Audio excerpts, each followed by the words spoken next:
We are almost ready for qualifying here at Misano as GT World Challenge Europe powered by AWS. Sprint Cup rolls into town. Misano has been a regular feature of the Sprint Cup calendar, and as tradition dictates, we've got one race today, Saturday evening, under the floodlights, and then a daytime race tomorrow.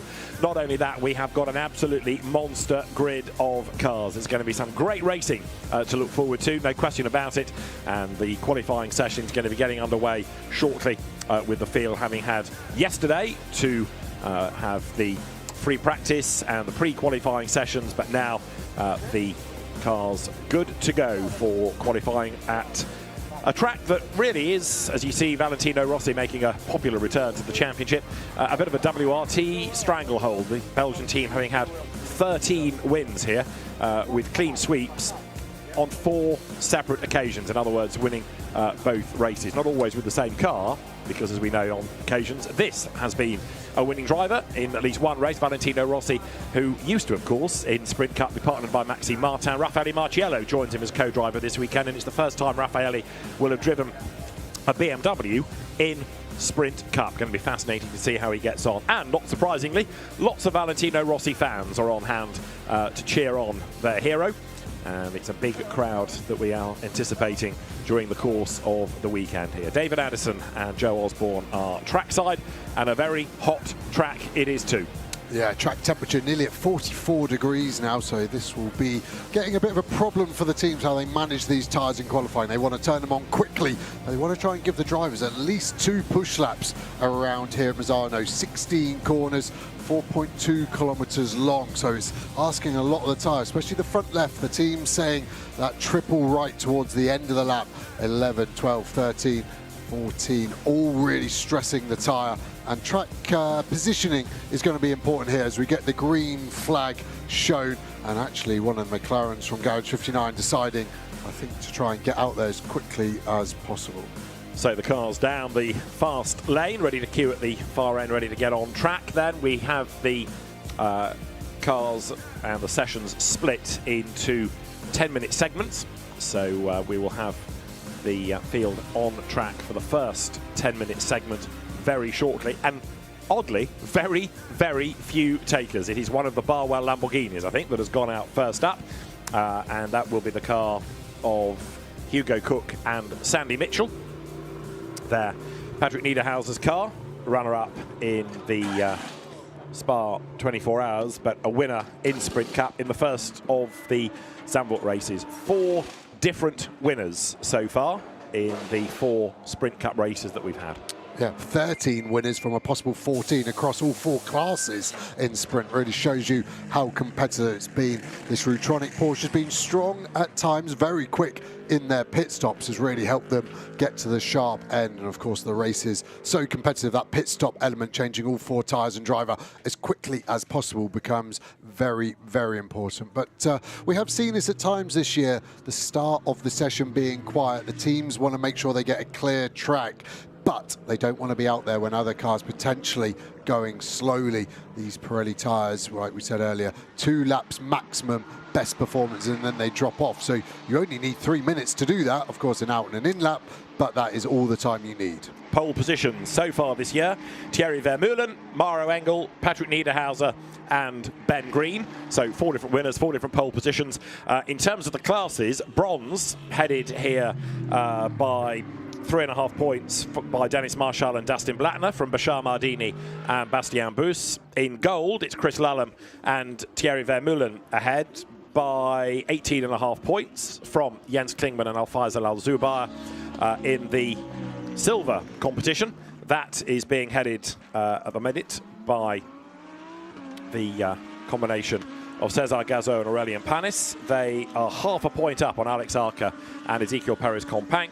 And then in the overall situation, the Pro Cup, as it were, Kelvin van der Linde and Charles Weerts are ahead by 4.5 points from Sven Muller and Patrick Niederhauser, and they're half a point up on Lucas Auer and Maro Engel. So it's really tight as you look at Hugo Cook then in Barwell's Pro Cup entry, sharing with Sandy Mitchell. Hugo Cook's been a winner this year in British GT, and the BRDC Rising Star comes out of turn 10 with the road to himself, and already the clock has hit 7 minutes to go.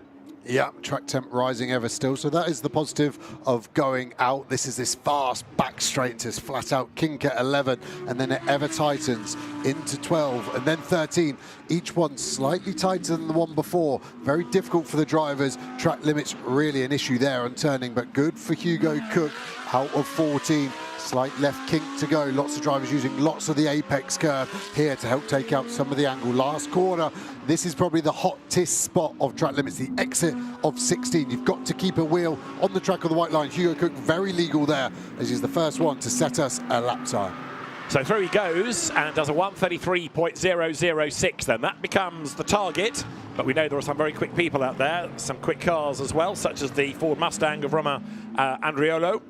So that is another of those that runs within the Gold Cup. You've got the golds and the pros, if you like, first, and then the silvers and bronzes do the second session.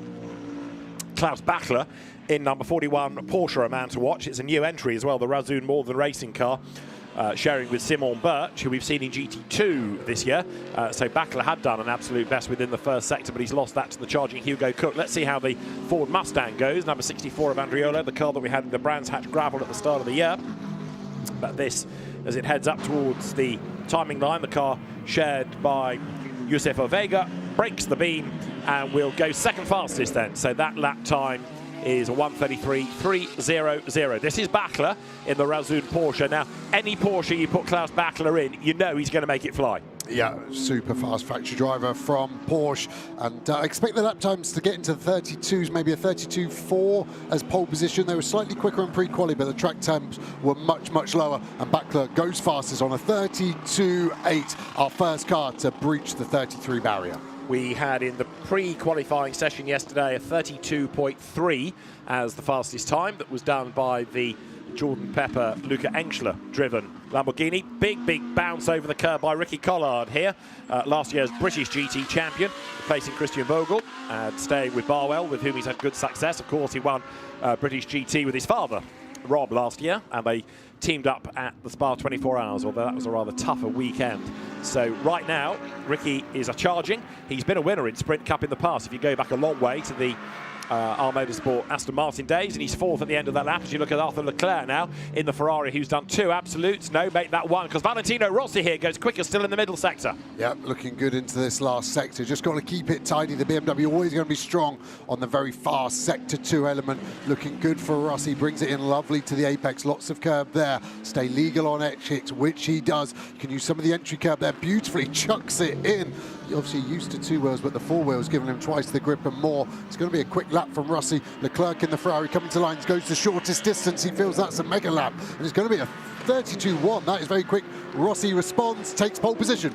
That's going to go down well. 32.099. That means 11 thousandths of a second split. That BMW from Arthur Leclerc's Ferrari up towards the line there goes number 48 Mercedes, the Windward Round Man filter car Lucas Auer at the wheel of it. Jens Klingmann's BMW now goes fastest by 35 thousandths of a second. You're looking at Patrick Niederhauser, number 96 Porsche. Patrick Niederhauser then was on pole position for race 1 at Zandvoort, so we know he can deliver. Rutronic was almost there at Spa in the CrowdStrike 24 hours of Spa. They rolled the strategy a little bit, and it almost worked out for them, but not quite. Let's see what they can do here, having had one Sprint Cup win already this year. It is so tight at the top. We've got 3 cars separated by less than half a tenth of a second. Rivera is on a push lap as well. He's going to be somewhere right in the mix. What can Niederhaus do? I've got a feeling this is going to be 4th place at the moment. What's the Porsche like through this final sector? Great traction out the last corner. He's going to push the line. We've only got 3 minutes remaining, so there's going to be 2 laps left for this car, and he does go 4th. But Rivera in the Ferrari number 51, Alessio Rivera is going to go faster, theoretically. Yes, he does, goes fastest. Alessio Rivera then over the line, a 1:31.584. That's nearly half a second quicker than anybody else. This is Arthur Leclerc's Ferrari, heading now up towards turn 16. He's got Valentino Rossi just up the road ahead of him.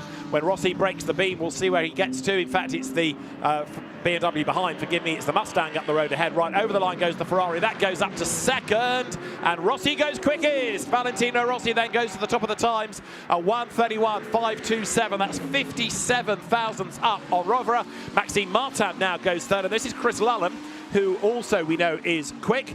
He had a gold pole at Brands Hatch at the start of the season, and Chris Lullen here could go to the top outright with a personal best and an absolute best. The time to beat, remember, is a 31.5. He heads up towards the timing line. It's going to be close as he breaks the beam, and his second, a 31.531. He misses out by 4 thousandths of a second. That is how tight it is. It is so tight. 2 purple sectors for the Verstappen.com guy. Look right on the limit of track limits, coming out 15. We haven't had many laps lost, only 2 so far, which surprises me. I'm worried there's a backlog in race control. We go on board now. Lucas Al Winwood, Manfield to Mercedes, 48.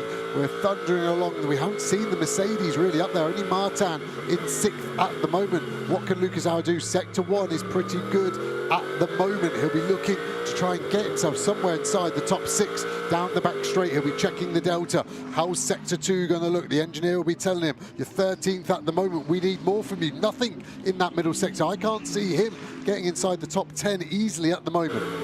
It's not looking great, is it, for Lucas Auer? It's going to be an improvement. Charles Wirtz has now done an absolute best. Middle sector in number 32 BMW then. So let's see what Charles Wirtz can do. Winner last time out in Sprint Cup at Zandvoort. Here he is, heading towards the timing line now then. So he's got to be in the low 31s, maybe the high 30s now. Rovera quickest on a 1:31.309. Back ahead of Valentino Rossi. Wirtz goes 5th. That's an improvement, but only by 1 place. 1:31.715. So Alessio Rovera then, he's at the top of the times. There, Mauro Engel looking on. Looking a little bit concerned as well, because up to 9th only went Lucas Auer, and we've got 36 seconds and counting on the clock. So over the line there goes the Red Bull Ferrari of Chris Lullam to go second. It's a Ferrari 1-2, Rovera ahead of Lullam. Rossi is 3rd, Ben Green's Ferrari up to 4th. So you start to see a pattern here. 2 BMWs, 1 Porsche, but 3 Ferraris in the top 6. Yeah, and track limits now coming through thick and fast, so keep an eye on the timing tower. If you see a car disappear, that will be track limits. It will never be given back, so we don't have to worry about any arguments there. Here is that 51 Ferrari pole position at the moment. This is a strong lap. It's going to be hard to improve, and Rivera's just giving it everything, and this is where you roll the dice on track limits. You just unwind the lock, try and carry the speed. He stays legal there. Is it going to be an improvement on an already pole position lap of a 31.3? It's not, just over 2/10 off. As Patrick Niederhauser goes through behind, he wasn't set to improve, and this is Arthur Leclerc's Ferrari, which has fallen back down the order to 11th, and he doesn't look like he's going to improve either, with no improvement in sector 1 nor in sector 2. So here he comes then, out of turn 15. Will the car take the flag on the track? Yes, despite the fact the lap didn't look too flash. Arthur Leclerc then comes now out of turn 16, heading up towards the timing line, will break the beam, the flag goes out, and Arthur Leclerc's lap is a 32.2. Lucas Auer, in the meantime, should be on for an improvement as the Mercedes AMG powers its way up towards the line, and 10th he stays, lost out in the last sector. That's the big surprise there, is the last 2 cars. Auer definitely 10th, wouldn't expect that. Leclerc all the way down in 11th when his teammate in the sister car is pole position. Lullam, I think, will get track limits on this lap. He's 3rd at the moment and stays there with this lap, which I think will get taken away anyway. But yeah, Leclerc doing the Formula E rookie test in Berlin. Has that hurt him, jumping between 2 very different cars? Now he's got some fossil fuel to push him along. Doesn't seem to be going so well. Quick hat tip for Tom Fleming, who had a big accident here last year, hurt his back pretty much and had to sit out the weekend. But here he's the fastest of the McLaren drivers and he's 12th overall. So Tom Fleming going nice limb of that. Alessio Rovera Ferrari is the fastest car then by 0.218 of a second over Valentino Rossi, who was 4 thousandths up on Chris Lullam. Ben Green's Ferrari 4th, 5th the BMW in the hands of Charles Wirtz, 6th Patrick Niederhauser's Porsche. So an interesting mix of cars.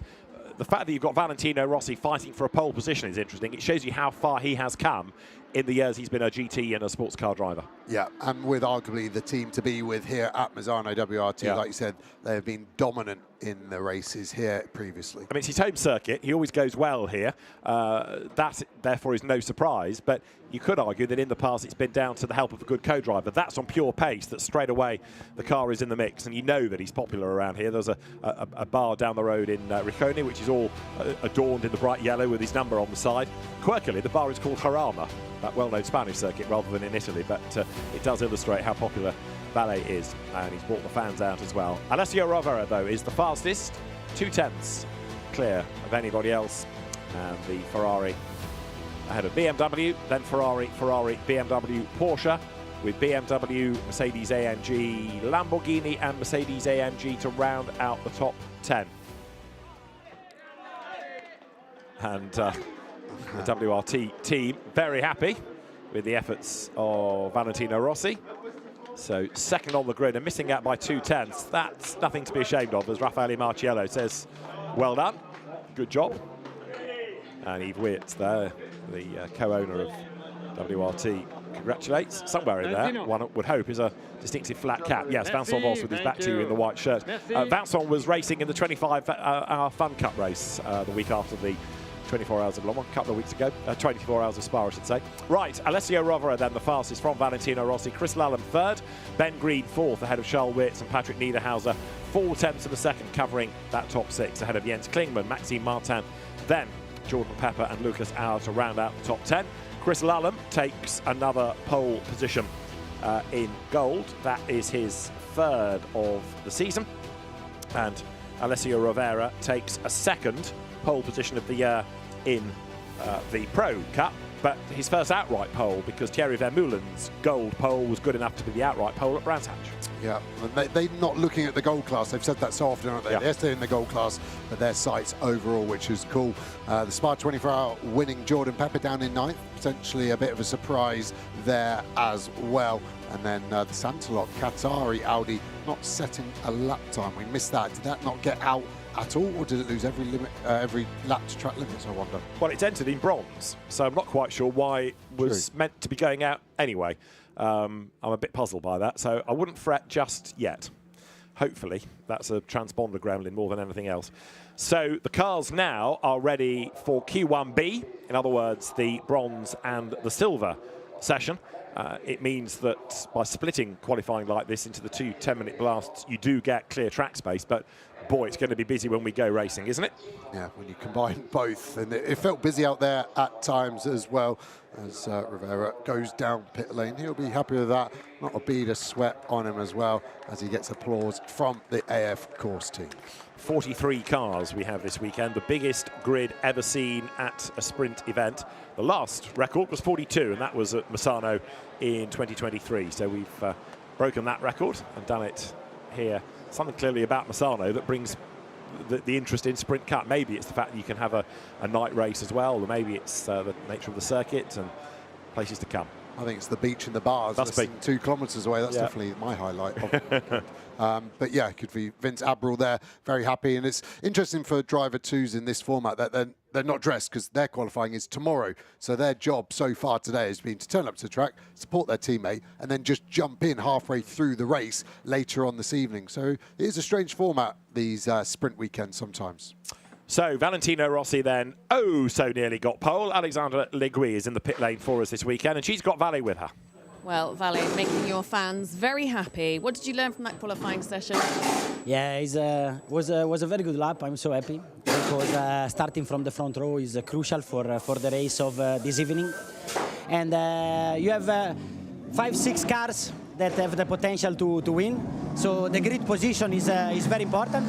I enjoy very much. The car is competitive, and there's a great pressure. Make a lap like this here in Misano, so I'm happy. With the knowledge now that you have of the car, how it feels today, what can you expect from the race, given, as you say, the competition around you? Yeah, you know, in the race will be different. Depends a lot the pace with the full fuel and with the used tires. And I am in the middle of a lot of Ferraris, I have some other BMW, so the important will be start well, because the rolling start is always difficult, and try to stay in front in the first corner and try to understand if we have enough pace to fight for the victory. Good. Grazie mille. A very happy Valentino Rossi then, and the BMW with his familiar bright yellow pipework on the front and on the mirrors is certainly going to be a car in the mix when we go racing later on in the day. The second part of qualifying is already underway for the bronzes and the silvers. Before we get to that, let's just make the point that these cars race tonight, and we'll be on air at 7:45 with a build-up for the race that will go until 9 o'clock. It's an 8 till 9 60-minute race. So the car of Valentino Rossi for second on the grid, and it's going to be a very different feel, very different temperature when they go racing tonight. Certainly is, and the teams will have to be proactive with the setup of the cars. Tyre pressure is so important, as well as the track will completely transform as these cars make their way down pit lane. 620 meters pit lane here. So that's going to be a big thing to factor in during the race. Of course, the same for all, but much harder for the teams to work out where those slots back in once they've lost that 45 seconds driving down pit lane at 50 Ks. So Alessio Rovera then the fastest from Valentino Rossi and Chris Lallam, and now we start to blend in the rest. Now the timing tower will show you how everything is merged. We'll be able to look at an independent session, if you like, with the times purely from the bronze and silver, so we can talk about who's gone fastest within this 10-minute period, which is already down to 6 3/4 minutes, but the timing tower that you're looking at on screen will show the classification. Away goes 81 Mercedes, which is the Winward car driven this weekend by Gabriele Piana and Renat Salikov as normal, and it's Gabriele to do Q1. Yeah, we've got a lot of fast Porsches out there, haven't we? And this 80 car of Fella is one of those. You've got Fella, Boost, Hartog, Dietrich, all in Porsches. So expect one of those four to be well up there in the order. And we saw a very quick Ferrari as well with Marshall aboard. Yeah. You can see Bergstrom here at the moment. WRT very strong in Q1A. Is it going to be the same in Q1B? Bear in mind as well, in terms of the championship, bronze didn't run at Brands Hatch. There wasn't space, so it's only the second event of the year for the bronzes, the third for everybody else. There is Gustav Bergstrom then in the Silver Cup BMW, which has had a tough season so far. One to watch most definitely ought to be the Ivan Klimenko and Lawrence Leclerc Audi that was victorious in silver at Zandvoort, second overall. Silver poles, Leclerc has had 2, Alex Arca has had 1, Cesar Gazo has had 1, and bronze poles, look at Bastian Buus, who was on outright pole at Zandvoort, and Dustin Blattner.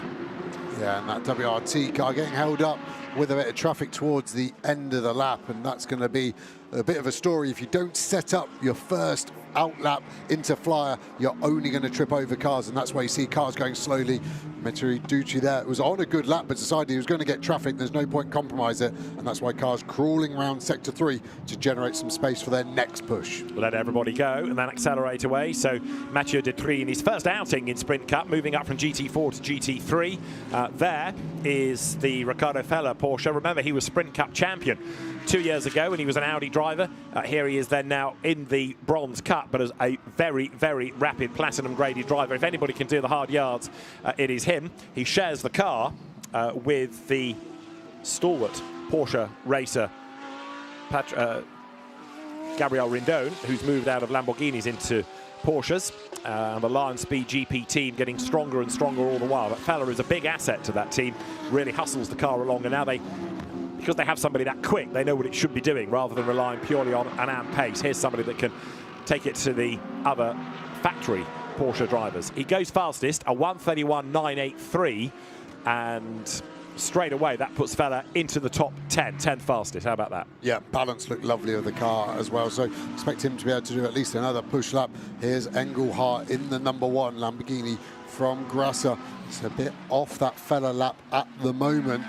Close though, it's only a 10th here or there. That's not much difference if you can just open up these corners, carry 1 or 2 kilometers an hour. That will find you the time on the Delta. Car's really struggling this last entry curve, but the bumps there are looking quite tricky for the drivers. Engelhardt leaving a bit on the exit to make sure he was legal, and as he crosses the line, he goes 16th, second in class. Yeah, Christian Engelhardt, we know, is another very, very rapid driver, so one to keep an eye on, no question about that. Been a champion in the past in GT3 machinery, and although it's been in the Endurance Series, he had Sprint Cup wins. Dennis Marshall goes fastest then in the Ferrari that he shares with Dustin Blattner. There it was, just going through shot, the bright blue Ferrari. So now 1:31.364, and that's second overall. So, you know, we should not be surprised, because that is a shiny driver within the bronze category. Dustin Blattner proving his ability, proving his pace, and getting that car then up into the mix. So Dustin Blattner, Dennis Marshall, I should say, who was a gold graded driver, illustrating his ability, getting himself ahead of Valentino Rossi. So that now gives you in the top 5 4 Ferraris. Yeah, and we saw he was quick yesterday, so that wasn't a surprise, and we did highlight him, but that is a phenomenal lap to be well clear of Fella, the next gold car, all the way down in 11th. So that means at the start of the race, he'll just be able to manage that gap. His focus will be on class, but it's going to be hard in an Inter-Ferrari battle to maybe keep his head on that track. Another quick car within bronze, Dylan Pereira's Audi 66. This is Ezekiel Perez Companc number 99. Companc winner at Zandvoort in race 1, second in race 2 with Alex Arca, and Ezekiel going from running a team to just being a driver, and I think the release of all the pressure has certainly helped. Paying dividends, fastest silver car at the moment, 15th overall. This could put him somewhere inside the top 10 overall, I think, as he crosses the line. Not quite 13th. That last sector seemed to be the worst by a lot. He lost 4/10 comparatively to the other 2 sectors. Right, 52 Ferrari then is Jeff Machiels at the wheel. And where are we on the clock? 90 seconds now. Count for the checkered flag. That's it. So Machiels can finish this lap. He'll have time for one more if the rubber permits. One car that's barely done a proper flying lap really is the 991 BMW of Dan Harper. It's on a start-up lap and will be one to watch when it eventually is unleashed, if you like. Bastien Bous is down in the middle sector, outright pole at Zandvoort, but Bastien Bous will be another man to watch. He shares the car with Bashar Mardini, the Arab driver, the Emirati. So Bastien Bous now, look at Dan Harper, 2 personal bests, he's piecing it together. So the 991 BMW is set to be a big improver. Darren Lung will be the other driver of that car when we go racing. Over the line goes Bastien Bous, 7th. So Bastien Bous goes 7th fastest within this part of the session. What about Dan Harper? 1 corner to go. Last corner, lots of apex curb, nice. Keep it legal, snap of oversteer, but he is legal, pushes to the line. He's got time for one more, but this is his first representative lap, and it puts us 2nd in the session. Good lap from Dan Harper, 2nd in the bronze class. And 11th overall. So as you look here at number 21, that's Jamie Day, the British driver. He is 2nd in silver right now, 18th overall and 6th in the session, but 2nd in class, but a bit of a way in terms of cars around him off Companc. Now, factor everybody from this session into what we had from the first part. All of a sudden, that Lucas Auer Mercedes is 15th overall, absolutely mired in midfield as the flag comes out then. So Jamie Day through in number 21. He survived, but didn't actually improve. Here is Bastien Bous, who's, again, down in the middle sector. Yeah, I'll be surprised if Bous is happy with this. And the Porsche not massively quick as we go on board. Can we get any intel to why it's not working for him? The rear looking nervous. You can see lots of movements on the wheels. Not sure what the rear axle is doing underneath him. He can't commit. And lifting, I think we're boxing. We're coming into pit lane. Gives up on that lap. Gives a great illustration of how hard you have to push on pit entry, because the pit speed doesn't start until around that corner. So that's some time gained to be in the race. Luke Hartog still pushing as well. The Flying Dutchman coming up towards turn 15 and down in the middle sector. He's going to finish the lap, so let's see what he can do. Luke Hartog is heading to the line, 15th currently within this part of qualifying, and as he breaks the beam, stays 15th. And we've just had a lap time out of the Qatari Audi as well, although sadly it is the slowest, so it will be at the foot of the times. Jamie Day, good sector 1, down in sector 2, however, and trying to get himself closer to the Attempto run Audi of Companc in silver. Dennis Marshall then the fastest by nearly half a second from Dan Harper, then Riccardo Fella and Loris Spinelli within this second part of qualifying, but it's Alessio Rovera then the fastest from Dennis Marshall, and then Valentino Rossi, the top 3 outright. Day didn't improve. Dan Harper is going to bail. That's 992, in fact, going to the pit lane of Maxime Osten. And what about Bastien Bous? Backed off, and 80, Riccardo Fella is backed off as well here. So Marshall, the only one to trouble the top 10 in session Q1B, and by a long way as well. He was very clear. So the Rinaldi team, sorry, the Kessel team will be very, very happy with Dennis Marshall's lap. Yeah, he and Dustin Blattner have made a really good combination, haven't they? Whether it's been in this or in Endurance or in the Asian Le Mans series, in which they drove over the winter months in the very popular GT 3 class, which was looked after by SRO. There, number 97, Luke Hartog, 15th in this group, but will be a bit further down overall as a result. So going to be a very, very crowded house when we go racing. You've got to be absolutely key on pit stops, but also on track limits, because that's another way of losing the race, isn't it, by track limit offences. So the overall fastest time done by Alessio Rovera by, in the end, 55 thousandths of a second from Dennis Marshall. Third overall, Valentino Rossi, ahead of Chris Lullen, who takes pole in gold. Fifth, Ben Green. Charles Weerts, sixth, ahead of Patrick Niederhauser, Jens Klingman, Maxime Martin, and Jordan Pepper to round out the top 10. Fastest pro, Alessio Rovera. Fastest bronze, Dennis Marshall. Fastest gold, Chris Lullen. And 14th, your fastest silver, and that was Ezequiel Perez Companc. And with 43 cars, it is, as we say, going to be really busy when we go racing under the floodlights this evening around the Misano circuit. So Alessio Rovera then the quickest. 55 thousandths is absolutely nothing. And look, the top 20 all covered by less than a second, taking you all the way down to Bastien Bus, 20th. And we can stretch that even further. 25 covered by less than a second. That is massively impressive, isn't it? Yeah, top 40, 1.7 seconds. It's so competitive.